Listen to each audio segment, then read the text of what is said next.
জান্নাতে যাওয়ার জন্য খুবই গুরুত্বপূর্ণ ৭০টি ছোট আমল।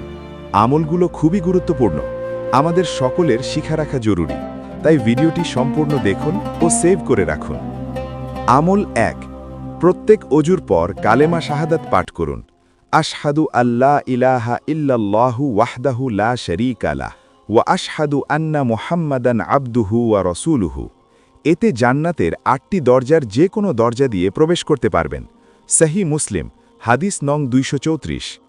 আমল ২, প্রত্যেক ফরজ সলাত শেষে আয়াতুল কুরসি পাঠ করুন। এতে মৃত্যুর সাথে সাথে জান্নাতে যেতে পারবেন। সহিহ নাসাই, সিলসিলাহ সহিহা, হাদিস নং ৯৭৭।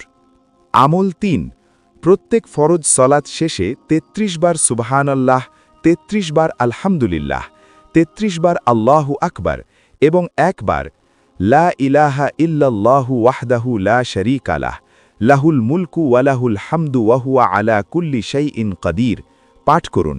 এতে আপনার অতীতের সব পাপ ক্ষমা হয়ে যাবে। সহিহ মুসলিম, হাদিস নং ১২২২৮।